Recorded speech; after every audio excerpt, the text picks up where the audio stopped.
Bueno, buenos días compañeros. Tenemos lo que es la inflamación y en este caso voy a explicar específicamente lo que es la inflamación aguda, pero pues también cabe decir que debemos de recapitular qué es la inflamación en general. La inflamación es una respuesta de los tejidos vasculares frente a las infecciones y lesiones tisulares que aportan células y moléculas defensivas del huésped desde la circulación a los lugares en los que se va a necesitar para eliminar ese agente lesivo. Entonces, la inflamación es una reacción tisular muy compleja que consta principalmente de respuestas pues, de los vasos sanguíneos y de los leucocitos para cumplir el objetivo que es eliminar ese agente lesivo. Ahora, ahí en este caso vemos que hay, bueno, estamos viendo la imagen de lo que es típicamente una infección y cómo llegan los fagocíticos. En este caso, eh, tenemos que las reacciones inflamatorias típicas siguen ciertos pasos o patrones. Perdón.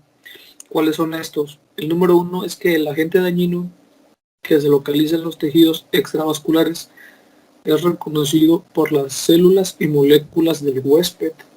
Como ven, el agente lesivo ahí, como ven, infección, es reconocido por los fagocitos y al final van a atacarlo. Entonces, el segundo punto es que se reclutan proteínas plasmáticas y leucocitos de la circulación al foco en que se encuentra el agente dañino. 3. Los leucocitos y las proteínas se activan y colaboran en la destrucción y la eliminación de la sustancia dañina. 4. La reacción se controla y se termina. 5. Se repara el tejido lesionado. Entonces también tenemos que hay, bueno, después de esto es la inflamación típica normal. Entonces ya se deriva si es agudo o crónico. Pero antes de eso, pues mostramos algunos desencadenantes que serían causa de una lesión tisular, que ya sabemos que después causa lo que es la inflamación, si en este caso se vuelve reversible y es necrosis. Y tenemos lo que es la hipoxia celular, como era de esperarse, secundaria a una isquemia persistente y que deja sin irrigación o sin aporte de nutrientes a lo que es el tejido. También tenemos lo que son pues infecciones o microorganismos, en este caso pues infecciones bacterianas, víricas, parasitarias, micóticas, y también pues hay las infecciones y toxinas microbianas que se encuentran pues son las causas más frecuentes de la inflamación.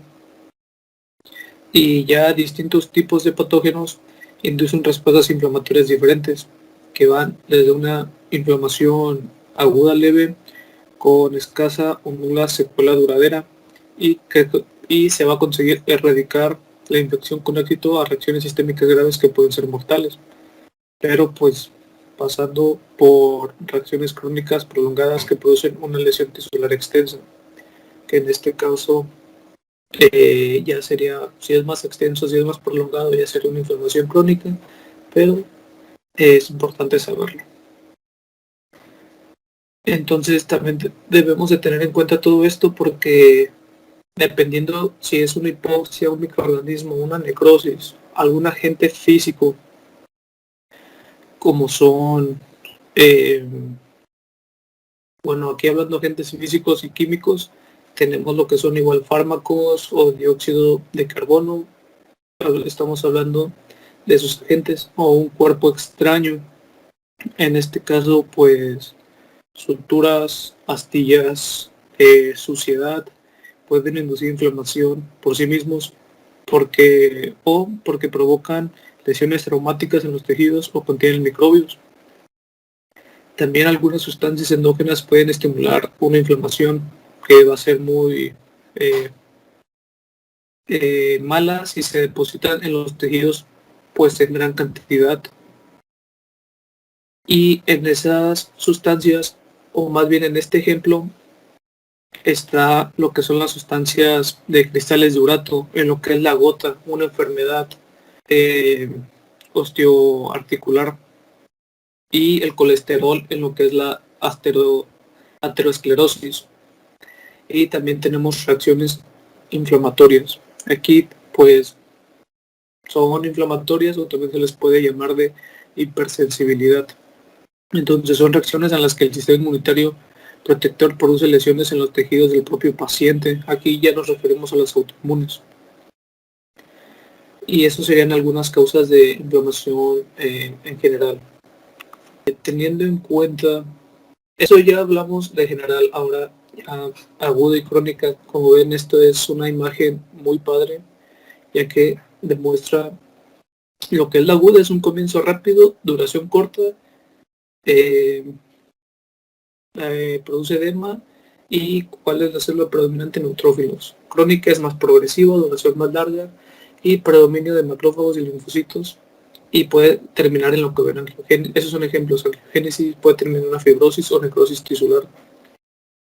Entonces la respuesta rápida inicial frente a las infecciones o alguna lesión se llama inflamación aguda y se desarrolla en minutos, es importante, en minutos a horas, y dura poco, pues relativamente, y dura poco y entre horas y unos pocos días. Entonces sus principales características son la exudación de líquido y proteínas plasmáticas. ¿En qué se va a ver reflejada esa exudación? En lo que es el edema y la migración de los leucocitos, principalmente neutrófilos. Y cuando la inflamación aguda consigue el objetivo de eliminar ese agente lesivo, la reacción desaparece y repara la lesión residual. Que también, si vemos en característica general lo que es la inflamación, eso es residual, es lo que conocemos como el pus. ¿Qué es el pus? Pues es tejido necrótico y células muertas. Entonces hay que eliminar ese excedente. Pero si la respuesta inicial no consigue eliminar ese estímulo lesivo, la reacción evoluciona a una inflamación más prolongada, o duración más larga, como mencioné ahí, o progresiva, que se llama inflamación crónica. Entonces, aunque la inflamación crónica pues también puede aparecer sin necesariamente haber pasado por una inflamación aguda. Ahora, hablando aquí ya un poco de inflamación aguda, tenemos algunos aspectos fenotípicos, hablando de cómo se expresan.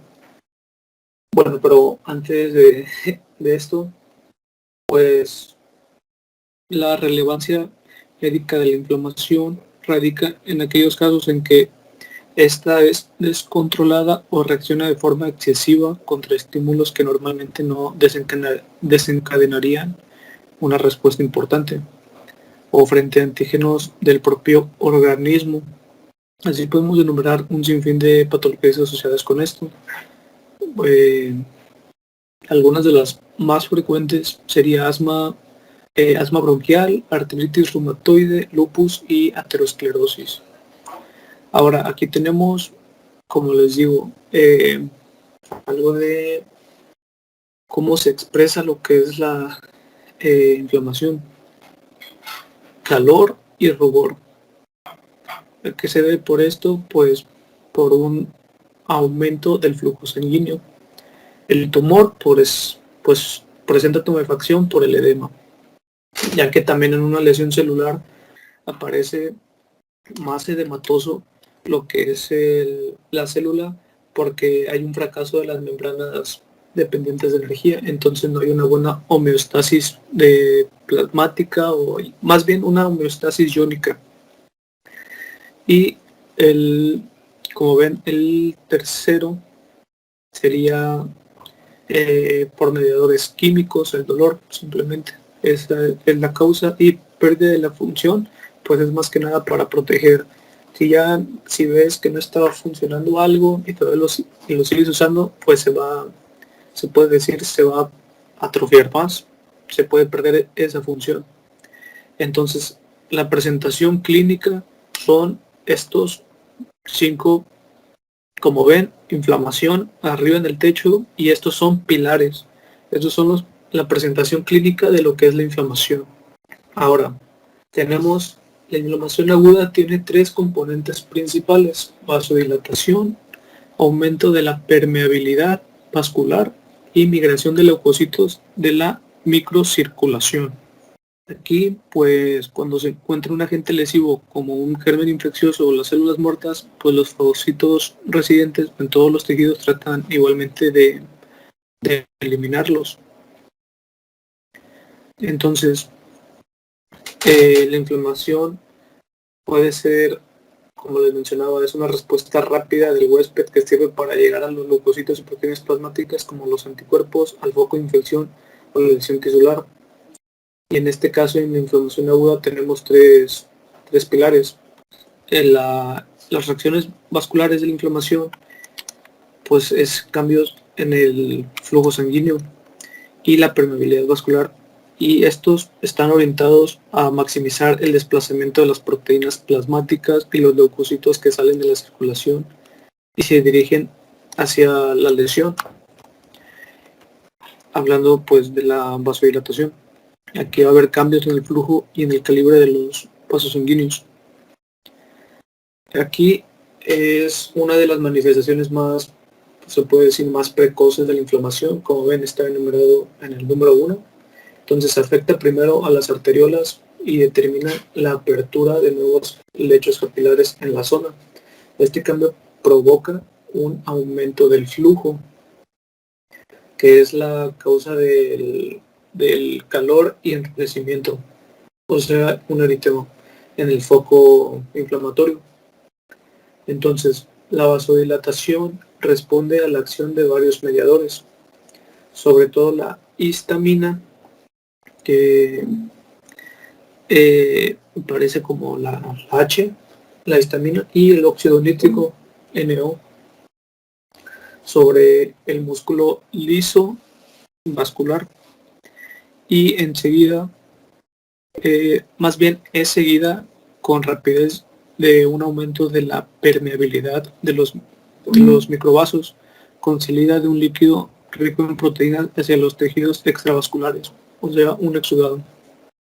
5, que sería como quinto, no son pasos, pero son como que procesos de los que lleva, es el aumento del diámetro de la arteriola, que genera un enlentecimiento en la velocidad de desplazamiento de la sangre, que va a generar que los leucocitos estén en contacto con el endotelio. Entonces, causa, pues, como ven, una vasodilatación. Y bueno, he mencionado varias veces el exudado, pero pues ¿qué es el exudado? Es un líquido extravascular con una elevada concentración de proteínas y que contiene pues residuos celulares. La presencia del exudado implica que la permeabilidad de los vasos pequeños está aumentada durante la reacción inflamatoria. Por el contrario, un trasudado es un líquido con escaso contenido proteico, que poca o ninguna célula y una densidad baja, que tiene bajo contenido proteico en pocas células. Y entonces el edema se refiere a un exceso de líquido en el tejido intersticial o en las cavidades serosas, y puede ser un exudado o un trasudado. Y el pus pues es un exudado purulento. Es un exudado inflamatorio rico en leucocitos, sobre todo neutrófilos, ya que son los últimos líneas de defensa, porque la primera, como sabemos, los primeros en llegar son los macrófagos. Entonces, el pus es un oxidado inflamatorio rico en leucocitos, con residuos de células muertas y en muchos casos microbios. Bueno, lo que es el pus. También habrá un aumento de permeabilidad de lo que es la membrana. o bueno, no membrana, pero sí va a haber una específicamente permeabilidad vascular.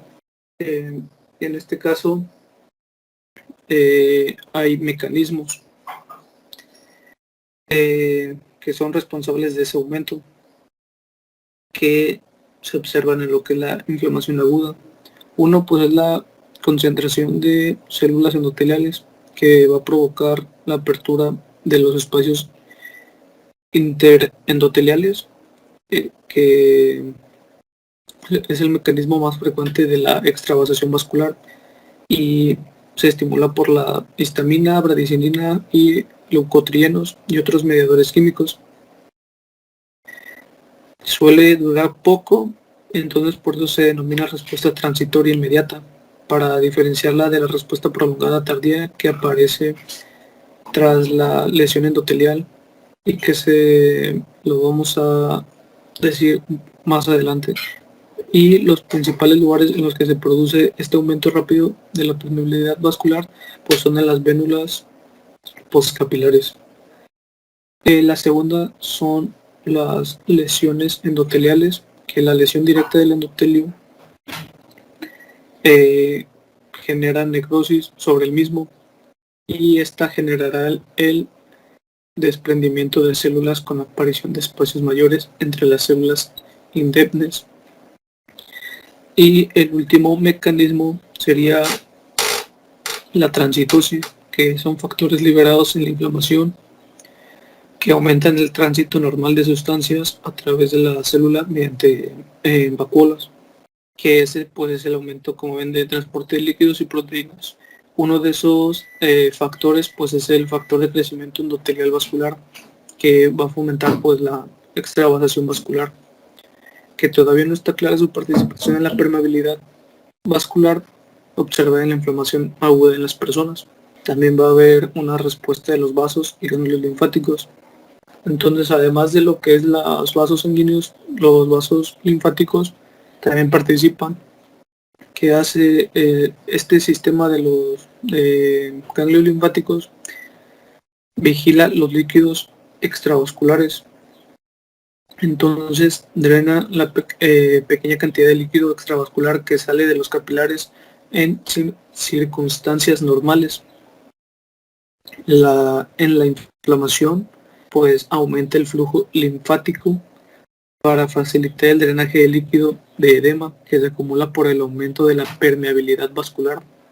Además del líquido, los leucocitos y residuos celulares y también los microbios pueden entrar en lo que es la linfa.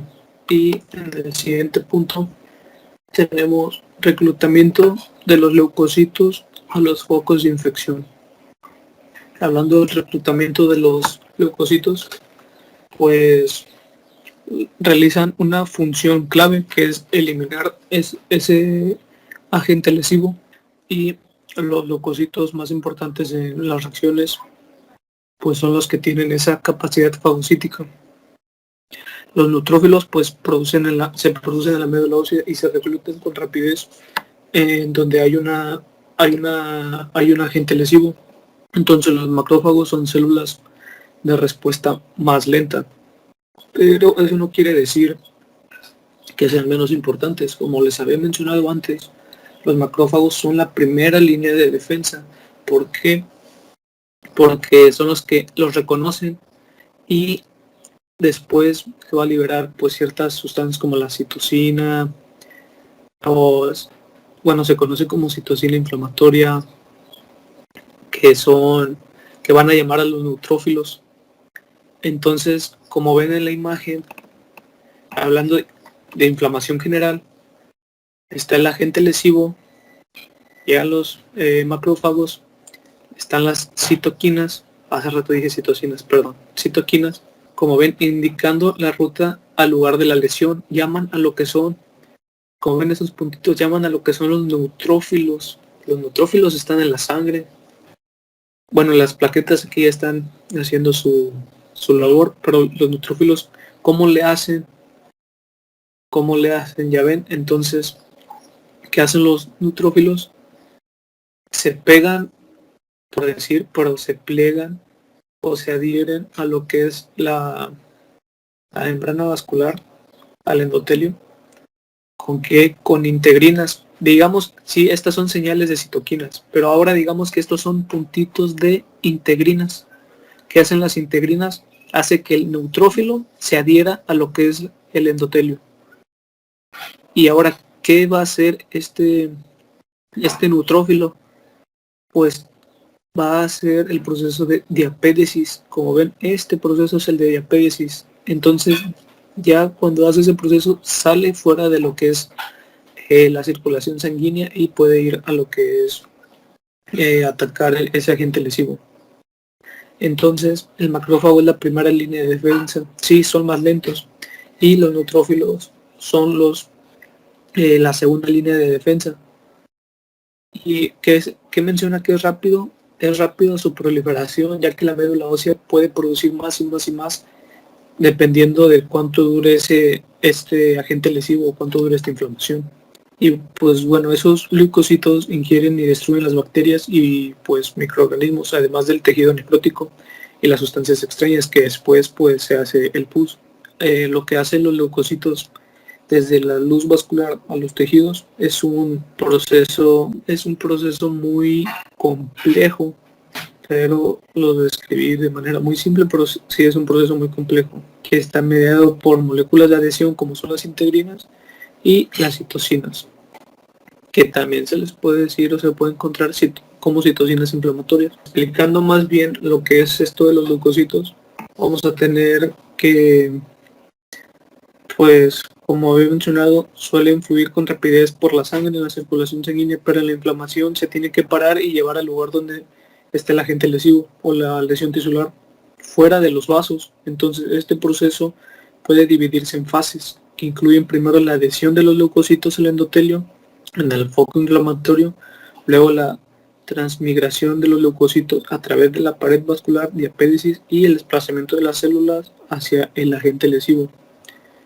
Entonces, en la adhesión de los leucocitos al endotelio, aquí es cuando la sangre sale de los capilares a las vénulas postcapilares. Entonces, las células circulantes son empujadas por el flujo laminar contra la pared vascular. Como los eritrocitos son más pequeños, suelen moverse con más rapidez que los leucocitos, que son más grandes. Entonces, los eritrocitos quedan limitados y los leucocitos, pues por decirlo, se empujan hacia la pared del vaso, aunque el mismo flujo sanguíneo evita que se unan al endotelio. Entonces, dado que el flujo de sangre se ralentiza en las fases precoces de la inflamación, que se llama éstasis, las condiciones hemodinámicas cambian. Entonces, ese es el estrés de cizallamiento de las paredes, disminuye y más leucocitos asumen una posición periférica a lo largo de la superficie endotelial. Entonces, ese proceso de redistribución se llama marginación. Entonces, cuando se acercan a lo que es la pared del endotelio, la pared vascular, pues sí, consiguen los leucocitos detenerse y las células endoteliales se activan por las citocinas y otros mediadores a nivel local y expresan moléculas de adhesión. Entonces, esas células se ligan y desprenden y empiezan a dar mesofijación de los leucocitos en el endotelio y al final se adhieren con firmeza. Bueno, también está lo que es como mencioné, la quimiotaxia de los leucocitos. Entonces, cuando salen de la circulación, los leucocitos entran en los tejidos hacia el lugar de la lesión mediante un proceso que se llama la quimiotaxia, que es el movimiento a favor del gradiente químico. Entonces, las sustancias exógenas y endógenas pueden actuar como sustancias quimioatrayentes, y entre estas están pues las citocinas o productos de la vía lipooxigenasa del metabolismo del ácido araquidónico. También están productos bacterianos. Hablando más de la inflamación aguda, al final consiguen, como ven, expliqué el proceso de inflamación y al final consiguen los fagocitos eliminar lo que es el agente lesivo. También vamos a tener características morfológicas de las reacciones inflamatorias agudas, que son la dilatación de los vasos pequeños y la acumulación de leucocitos y líquidos en el tejido extravascular. Como ya mencioné, causaba edema, tumor, rubor, pero también tenemos la clasificación hablando de patrones morfológicos de la inflamación. Por eso mencioné otra vez estos 5 pilares. Y hablando de la inflamación, vamos a tener que tenemos inflamación serosa, fibrosa, la purulenta y úlceras. La inflamación serosa se caracteriza por exudación de un líquido poco celular hacia los espacios creados por una lesión en los epitelios de superficie o las cavidades peritoneales revestidas por peritoneo, pleura o pericardio. Tenemos la inflamación fibrinosa que se desarrolla exudado fibrinoso cuando las extravasaciones vasculares son grandes o existe un estímulo procoagulante local. Entonces, cuando se aumenta mucho la permeabilidad vascular, las proteínas de mayor peso molecular, como el fibrinógeno, salen de la sangre y se forma fibrina, que se deposita pues en el espacio extracelular. Y la inflamación supurativa o purulenta, esa se caracteriza por la producción de pus, un exudado que contiene neutrófilos, residuos de células necróticas y líquido de edema. Entonces, la causa más frecuente de inflamación purulenta es la infección por bacterias que producen una necrosis por licuefacción. Hablando de tipos de necrosis, esta sería por licuefacción del tejido, como los estafilococos. Y úlceras, que una úlcera es un defecto local o excavación en la superficie de un órgano o tejido causada por desfacelación o desprendimiento más bien de un tejido necrótico inflamado. La úlcera solo se puede producir cuando existe necrosis tisular y después inflamación a nivel o cerca de una superficie. Entonces se suele encontrar en la mucosa oral, en la gástrica, en la intestinal o genitourinaria, y también se suele encontrar en la piel y el tejido subcutáneo de las extremidades inferiores de los ancianos con trastornos circulatorios que predisponen a una necrosis isquémica extensa. Y ya la evolución de la inflamación aguda, muchas variables pueden modificar los procesos básicos de la inflamación, como lo que es la intensidad del agente lesivo o el lugar de donde fue lesionado y el tipo de tejido afectado y la capacidad de la respuesta del huésped. Las reacciones inflamatorias agudas pueden tener 3 evoluciones.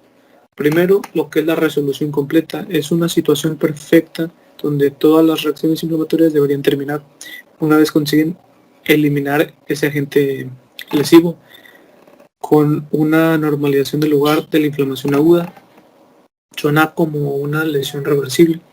Entonces esto se llama resolución y es la evolución habitual en las lesiones limitadas o de corta duración, o cuando existe poca destrucción tisular y las células parenquimatosas lesionadas pueden regenerarse. Esto incluye pues la eliminación de los residuos celulares y los microbios por los macrófagos y la reabsorción de líquido de edema por los vasos linfáticos. La segunda evolución que tenemos es la curación mediante sustitución por tejido conectivo. En este caso nos hace referencia a cicatrización o fibrosis y se produce tras una destrucción importante del tejido, cuando la inflamación afecta al tejido que no puede regenerarse o cuando existe mucho exudado de fibrina en el tejido o las cavidades serosas que no se puede eliminar de forma adecuada. En todas esas situaciones se produce un crecimiento de tejido conectivo hacia la zona de lesión o exudado y lo convierte en una masa de tejido fibroso. Y la última evolución es la progresión de la respuesta a inflamación crónica.